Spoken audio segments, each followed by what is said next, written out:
ప్రస్తుతం మనతో పాటు ఉన్నారు సిపిఐ రాష్ట్ర కార్యదర్శి రామకృష్ణ గారు. నమస్తే అండి. నమస్తే అమ్మా.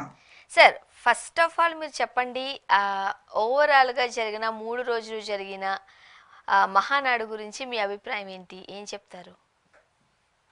మహానాడుకు సంబంధించి మహానాడు సక్సెస్ అవుతుందనే దాంట్లో ఇంకా కొత్తగా చెప్పాల్సింది ఏం లేదమ్మా. అది ఖచ్చితంగా సక్సెస్ అవుతుంది. ఎందుకంటే ఉమ్, కార్యకర్తలు ఉన్న పార్టీ, అందులో అధికారంలో ఉన్న పార్టీ, డబ్బుకు కొదవలేని పార్టీ కాబట్టి సహజంగానే అన్ని కూడా కార్యక్రమాలు జరుగుతాయి. తర్వాత ఉమ్, వారికి ఏర్పాట్లు అవన్నీ కూడా బాగుంటాయి, అవి సక్సెస్ అవుతాయి అనేది అది అందరూ ఊహించిందే.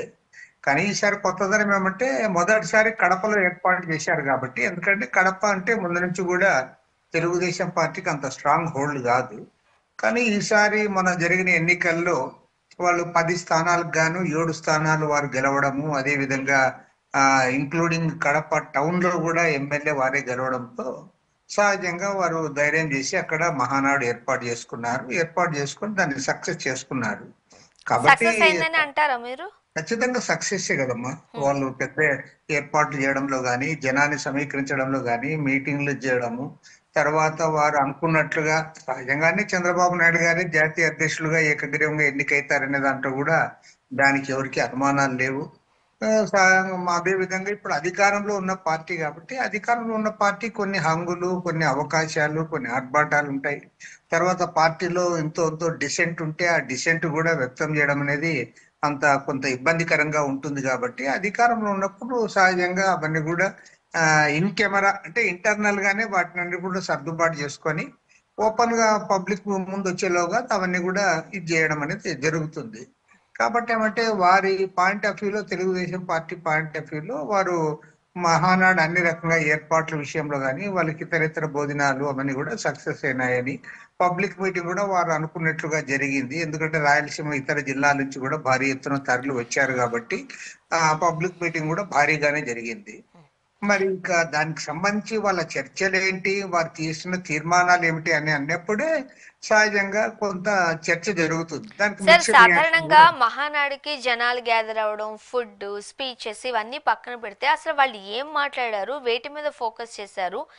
ఒక ఒక 10 రోజుల్లో 1 ఇయర్ కంప్లీట్ కాబోతోంది. ఈ 1 ఇయర్లో వాళ్ళు చేపట్టిన పథకాలేంటి, సంక్షేమాలేంటి, ప్రజలకు ఏం చెప్పబోతున్నారు, దాని మీద ఫోకస్ చేస్తే సీఎం మాట్లాడారు. సూపర్ 6 అంటూ అధికారంలోకి వచ్చిన చంద్రబాబు నాయుడు గారు, కూటమి ప్రభుత్వం సూపర్ 6 సంగతి మాటగా దేవుడెరుగు.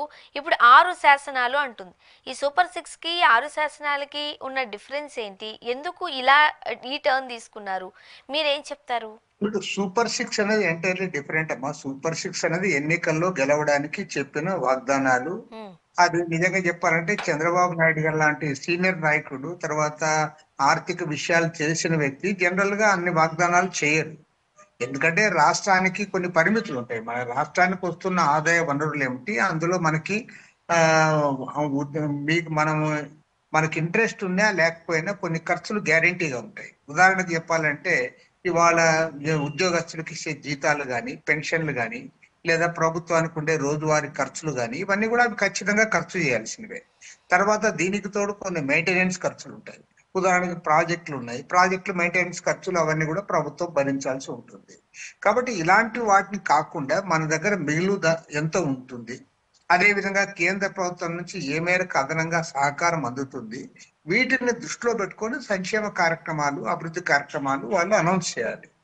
కానీ చంద్రబాబు నాయుడు గారు తన నైజానికి భిన్నంగా, ఒక మాటలో చెప్పాలంటే, ఎందుకంటే ఆయనకు సుదీర్ఘ కాలం పరిపాలన ఎక్స్పీరియన్స్ ఉంది. మినిస్టర్ గా పనిచేశాడు, చీఫ్ మినిస్టర్ గా పనిచేశాడు. తర్వాత ఇప్పుడున్న పరిస్థితుల్లో రాష్ట్రం విడిపోయిన తర్వాత మనకున్న ఆదాయం ఎంత, కేంద్ర ప్రభుత్వం నుంచి ఏ మేరకు సహకారం ఉంటుంది, ఇవన్నీ కూడా తెలిసిన వ్యక్తి.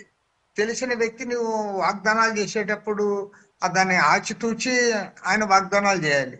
కానీ అలివి కాని వాగ్దానాలు చేశావు, వీలు కాదని తెలిసి కూడా వాగ్దానాలు చేశావు.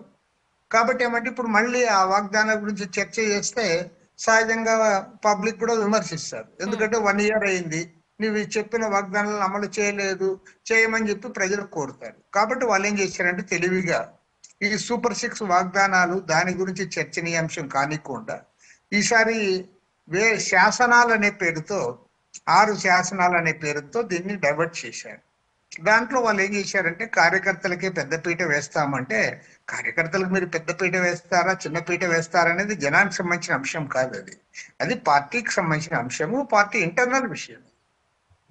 సహజంగానే ఏ ఓకే. పార్టీ అధికారంలో ఉంటే ఆ పార్టీకి కొంత వారి కార్యకర్తలకు కొంత ప్రయారిటీ ఇస్తారనే దాంట్లో ఎలాంటి సందేహం లేదు. అంతేగాని చెప్పి నువ్వు కార్యకర్తలకే పెద్దపీట వేస్తాము, ప్రతిదీ కార్యకర్తకి ఇస్తామంటే అది కూడా కాన్స్టిట్యూషన్ అంగీకరించదు. ఎందుకంటే కాన్స్టిట్యూషన్ ఏం చెప్తుంది, నీవు ఏదైనా ఒక కార్యక్రమం చేపట్టినప్పుడు అందరినీ సమానంగా చూస్తానని చెప్పాల్సిందే తప్ప, నీవు పార్టీ పరంగా నీవు నీ కార్యకర్త కొద్దిగా ప్రయారిటీ ఇవ్వచ్చు, లేదంటే ప్రభుత్వ పథకాలు ఇచ్చేటప్పుడు మిగతా వాళ్ళకంటే ఒక గంట ముందు వారికి ఇవ్వచ్చు అంతే తప్ప, నేను నా పార్టీ కార్యకర్తలకే బియ్యం ఇస్తాను, నా పార్టీ కార్యకర్తలకి ఉద్యోగాలు ఇస్తాను, నా పార్టీ కార్యకర్తలకే పెద్దపీట వేస్తా అంటే అది కూడా రాజ్యాంగము అంగీకరించదు.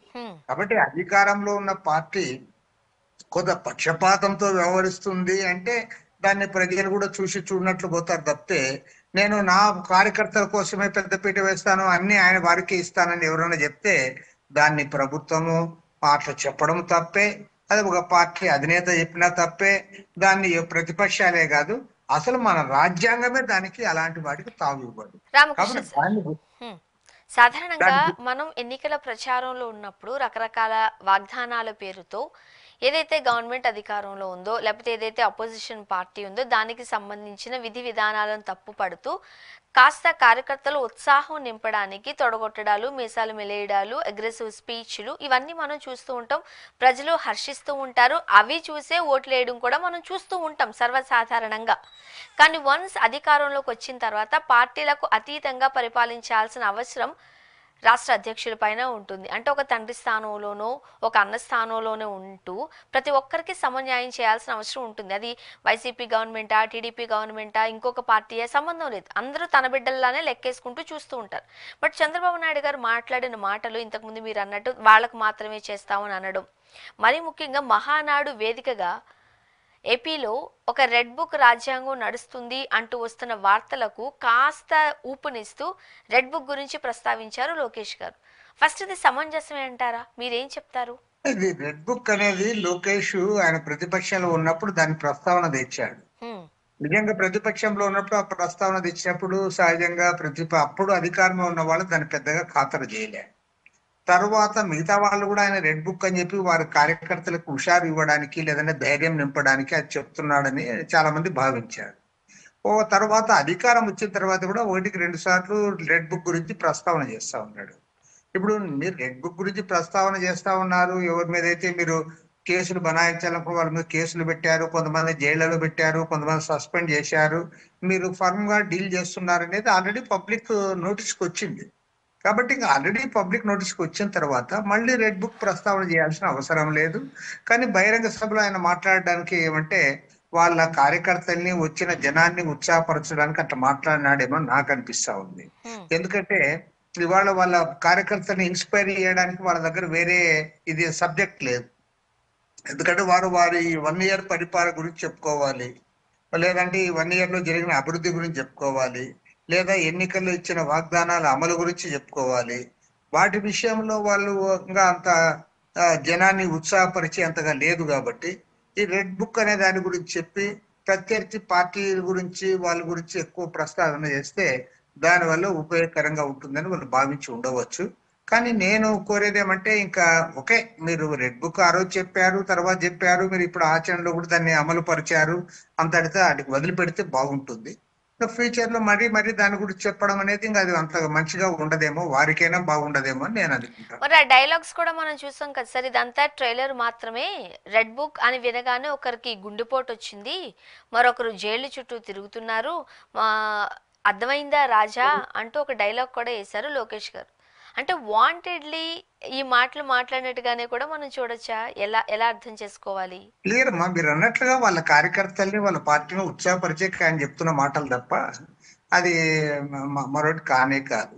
ఒక ఆల్రెడీ మేము అంటే నన్ను మొదట్లో ఎగతాళి చేశారు రెడ్ బుక్ అన్నప్పుడు, కానీ ఇప్పుడు రెడ్ బుక్ అమలు చేశాను కాబట్టి రిజల్ట్ వస్తుంది, వాళ్ళని జైళ్లలో పెట్టించాం కదా, వాళ్ళ పైన కేసులు పెట్టించాం కదా అని చెప్పి ఆయన దాన్ని పదే ప్రస్తావన చేయాలి. ఎందుకంటే వాళ్ళు ఎంతకుముందు ఎగతాళి చేసిన మాట వాస్తవమే అప్పుడు అధికారంలో ఉన్నవాళ్ళు. మరి ఇప్పుడు అధికారంలో మేమున్నాం కాబట్టి దాన్ని చూడండి అని చెప్తా ఉన్నారు. కానీ నేను అనేది ఏమంటే మీకు ఇంకా ఓకే, మీరు వచ్చారు, అధికారంలో వచ్చిన తర్వాత వాళ్ళపైన యాక్షన్ తీసుకున్నారు, ఆల్రెడీ తీసుకున్నారు, బాగా కనపడతా ఉంది. సాక్షాత్తు ముఖ్యమంత్రి గారి పేషీలో పనిచేసిన ఐఏఎస్ అధికారులను కూడా జైల్లో పెట్టారు. డీజీ లాంటి డీజీ ర్యాంక్ లాంటి ఐపీఎస్ ఆఫీసర్ కూడా ఇవాళ జైల్లో పెట్టారు. కాబట్టి ఏమంటే మీరు యాక్షన్ తీసుకున్నారు అనేది ఆల్రెడీ అందరికి అర్థమైపోయింది. మీరు యాక్షన్ తీసుకోలేదంటే మిమ్మల్ని అడిగిండే వాళ్ళు, మీరు ఆ రోజు చెప్పారు మరి ఏం చేశారు, మీరు ఏం చేయలేకపోయారని కూడా అడిగిండే వాళ్ళేమో వాళ్ళ పార్టీ వాళ్ళు. ఇప్పుడు వాళ్ళ పార్టీ వాళ్ళకు పెద్ద సంజాయిషి ఇచ్చుకోనక్కర్లే, ఎందుకంటే అది యాక్షన్ తీసుకున్నారు, అది క్లియర్ గా కనపడతా ఉంది. కాబట్టి ఏమంటే మళ్ళీ మళ్ళీ ఇంకా రెడ్ బుక్ గురించి ప్రస్తావన చేయడం అంత బాగుండదేమో. ఎందుకంటే రాజకీయాల్లో తప్పు చేసిన వాళ్ళకి పనిష్మెంట్ ఉంటుంది అంటే పబ్లిక్ దాన్ని పాజిటివ్ గా తీసుకుంటారు. ఓహో, తప్పు చేశాడు కాబట్టి ఆ పనిష్మెంట్ ఉంది కదా అని. అట్లా కాకుండా పదే పదే రెడ్ బుక్ ప్రస్తావన చేసి దానికోసం మేము యాక్షన్ తీసుకుంటున్నామంటే పబ్లిక్ లో రాంగ్ సిగ్నల్స్ పోయే అవకాశం కూడా ఉంది. రాంగ్ సిగ్నల్ ఏమంటే వీళ్ళు కక్ష సాధింపుతో చేస్తున్నారేమో, గతంలో అధికారంలో ఉన్న వాళ్ళు వీళ్ళపైన యాక్షన్ తీసుకున్నారు కాబట్టి దానికి ప్రతిగా ఇప్పుడు ఇలాంటి చేస్తున్నారు అనేది కూడా వస్తుంది. కాబట్టి ఏమంటే మరి లోకేష్ రెడ్ బుక్ ప్రస్తావన ఇక మళ్ళీ మళ్ళీ తేకుండా ఉంటేనే బాగుంటుంది. అండ్ మరో పక్క ఏపీలో మనం చూడొచ్చు సార్, తెనాలిలో దళిత యువకుల పట్ల జరిగిన ఆ సంఘటన, అక్కడ దళిత్ కార్డును కూడా వాడడం మనం చూస్తూ ఉన్నాం. అది దళితులు కాబట్టే అలా నడి రోడ్డు మీద కూర్చోబెట్టి కొట్టిన సందర్భం. అదే వేరే సామాజిక వర్గానికి చెందిన వారైతే ఇలా ప్రవర్తించి ఉండేవారు కాదు అనేది అక్కడ ప్రధాన ఆరోపణగా మనం చూస్తున్నాం. మీరేం చెప్తారు?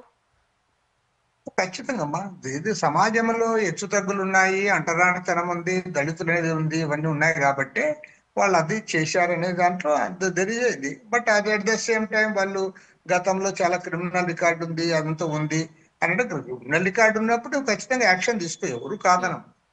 దళితులు కాబట్టి వాళ్ళ క్రిమినల్ రికార్డు ఉన్నంత మాత్రం వాళ్ళ పైన కేసులు పెట్టద్దు, వాళ్ళ జైల్లో పెట్టద్దు అని ఎవరు అనం. కానీ వాళ్ళని బహిరంగంగా మా రోడ్లో పెట్టి వాళ్ళు కొట్టావు కాబట్టి ఆటోమేటిక్ గా దానిపైన దళిత సంఘాలు కానీ లేదా ఇతర ప్రజాస్వామ్యవాదులు కానీ ఇది కరెక్ట్ కాదు అని ఖండించాల్సి వస్తుంది. కాబట్టి ఏమంటే పోలీసు కానీ పోలీసు అధికారులు కానీ వారు కూడా సమాధానం చెప్పాలి. ఎందుకంటే ఇలాంటి వాటిని జరగకుండా చూడాల్సిన బాధ్యత వాళ్ళ పైన ఉంది. మన గతంలో జరిగినాయని చెప్పి హోమ్ మినిస్టర్ గారు చెప్పింది. గతంలో జరిగింటే తాను తప్పని అన్నాం కదా. గతంలో శిరోమండలం జరిగినా లేకపోతే డాక్టర్ సుధాకర్ ని తొలనక్కలు విడిచికట్టి ఆడ రోడ్ లో పడేసినప్పుడు ఆ రోజు మేము అన్ని పార్టీలు ఖండించాయి, దళిత సంఘాలు ఖండించాయి, అందరూ కూడా ఖండించారు. కాబట్టి ఏమంటే హోమ్ మినిస్టర్ గారు చెప్పింది గతంలో ఇప్పుడు జరిగిన దానిపైన ఆయన సమాధానం చెప్పాలి, కానీ ఇప్పుడు దాని గురించి పక్కన పెట్టి గతంలో కూడా ఇట్లాంటివి జరిగినాయంటే ఎప్పుడు జరిగినా తప్పేని మేమంటాం. ఏ గవర్నమెంట్ లో జరిగినా సరే జరగకూడదు. చట్టపరంగా మీరు శిక్షించడానికి మీకు అవకాశాలు ఉన్నాయి, కోర్టులు ఉన్నాయి, చట్టాలు ఉన్నాయి. మీరు చట్టపరంగా యాక్షన్ తీసుకోండి. మీరు చట్టపరంగా యాక్షన్ తీసుకుంటే ఇప్పుడు ఎవరు కూడా మిమ్మల్ని తప్పుపట్టి ఉండేవాళ్ళు కాదు కదా. కాబట్టి ఏమంటే సోషల్ మీడియాలో బాగా హల్చల్ చేసిన తర్వాత రాష్ట్ర వ్యాప్తంగా దళిత సంఘాలు కూడా దాన్ని ఖండిస్తా ఉన్నాయి. మరి ఖండించినప్పుడు దానికి సమాధానం చెప్పాల్సిన బాధ్యత మాత్రం అది ప్రభుత్వానిదే. ప్రభుత్వం దానికి సమాధానం చెప్పాలని కూడా డిమాండ్ చేస్తుంది. సార్, ప్రజాస్వామ్యంలో చట్టాలు ఉన్నాయి. ఎంతటి నేరగా అయినా సరే, ఎంతటి పెద్ద తప్పు చేసినా కూడా ఎఫ్ఐఆర్ నమోదు చేయడం, దానికి ఒక టైమింగ్ ఉంటుంది. ఆ టైమింగ్లో గల కోర్టులో ప్రొడ్యూస్ చేయడం, ఇన్ని నియమ నిబంధనలు మన ప్రజాస్వామ్యంలో చట్టంలో ఉన్నప్పుడు చట్టాన్ని మన చేతుల్లోకి తీసుకొని సినిమాల్లో చూపించినట్లుగా సినిమాలో హీరో బిహేవ్ చేసిన మాదిరి నడి రోడ్డు మీద కొట్టడం ఎంతవరకు కరెక్ట్ అనేది కొంతమంది గట్టిగా వాదిస్తున్నారు. మీరేం చెప్తారు? మరి అది కరెక్ట్ అంటారా? దానికి ప్రభుత్వం సమాధానం చెప్పాలి. ప్రభుత్వం ఖచ్చితంగా దాన్ని ఆన్సర్ చేయాలి. ఎందుకంటే ఇవాళ ప్రజా సంఘాలు, దళిత సంఘాలు, అదే విధంగా లాయర్స్ ఏదైతే అంశాన్ని లేవనెత్తారో వాళ్ళది జెన్యూన్ ఇష్యూ కాబట్టి లేవనెత్తారు. ఎందుకంటే ప్రభుత్వానికి పోలీస్ యంత్రాంగం ఉంటుంది, వారి దగ్గర చట్టం అనేది ఉంటుంది, అదేవిధంగా కోర్టులు అనేవి ఉన్నాయి. నిజంగా వారు తప్పు చేసింది వాళ్ళపైన యాక్షన్ తీసుకోవడానికి ఎవరు అడ్డం రాలే. ఏ పార్టీ కూడా మీరు యాక్షన్ తీసుకుంటామని మేము అడ్డం, ప్రతిపక్షాలు కానీ ఇంకొక పార్టీ కానీ లేదా దళిత సంఘాలు కానీ వాళ్ళు ఏమి అడ్డం రాలేదే. మీరు యాక్షన్ తీసుకోండి. మీరు యాక్షన్ తీసుకోవడం కాకుండా మా దగ్గర లాఠీ ఉంది చేతుల్లో కాబట్టి మేమే శిక్ష వేస్తాము, మేమే తీర్పులు ఇస్తాము, అది కూడా నడి రోడ్లో మేము అమలు పరుస్తామంటే ఇది అనాగరికంగా కనపడుతుంది. అలాంటి వాటికి మన ప్రజాస్వామ్యంలో తావు లేదు. కాబట్టి మీరు చట్టాన్ని ఉపయోగించుకుని వారిని శిక్షిస్తామంటే అది చట్టపరంగా చట్ట ప్రకారం శిక్ష పడాలి తప్ప అట్లా కాకుండా మేము సొంతంగానే మేమే తీర్పులు చెప్తాం, మేమే ఇంటరాగేట్ చేస్తాం, మేమే ఆ పనిష్మెంట్ కూడా రోడ్లోనే చేస్తామంటే అది సభ్య సమాజం అంగీకరించదు. దాన్ని అందరు కూడా ఖండించాలి. ప్రభుత్వం తన తప్పు తెలుసుకొని దాన్ని సరిదిద్దుకోవాలని చెప్పి కూడా నేను డిమాండ్ చేస్తున్నాను. అంటే జరిగి ఇన్ని రోజులైనా ఇప్పటి వరకు అటు సీఎం చంద్రబాబు నాయుడు గారు కావచ్చు, డిప్యూటీ సీఎం పవన్ కళ్యాణ్ గారు కావచ్చు, ఒక ట్వీట్ ఒక మాట అసలు రెస్పాన్సే లేదు, చూసి చూడనట్టు వదులుతున్నారా? లేదంటే ఇప్పటివరకు ఆ న్యూస్ వాళ్ళ వద్దకు వెళ్ళలేదా? మహానాడులో చంద్రబాబు నాయుడు గారు బిజీగా ఉండడము, సినిమా షూటింగ్ లో పవన్ కళ్యాణ్ గారు బిజీగా ఉండడము, అసలు ఈ విషయమే తెలియదు అంటారా? వాళ్ళకి ఎందుకు రెస్పాండ్ అవ్వలేదు? అది కారణం అది కాదు. కారణం ఎందుకు అది కాదని అంటున్నారంటే, తెనాలిలో మామూలుగా అప్పర్ కాస్ట్ పీపుల్ కానీ లేదంటే ప్రజాభిప్రాయం కానీ వాళ్ళకి అనుకూలంగా లేదు. ఎందుకు? వాళ్ళ మీద బ్యాడ్ రికార్డు ఉంది కాబట్టి. వాళ్ళ మీద బ్యాడ్ రికార్డు ఉన్నంత మాత్రాన మీరు పోలీసులు తీసుకుని పోయి రోడ్లో కొడతామంటే అది కరెక్ట్ కాదు. కాబట్టి ఏమంటే ఈ ప్రభుత్వము, ముఖ్యంగా పోలీస్ అధికారులు దానిపైన స్పందించి ఇలాంటి ఘటనలు పునరావృతం కాకుండా చర్యలు చేపట్టాల్సిన అవసరం వాళ్ళపైన, బాధ్యత వాళ్ళపైన.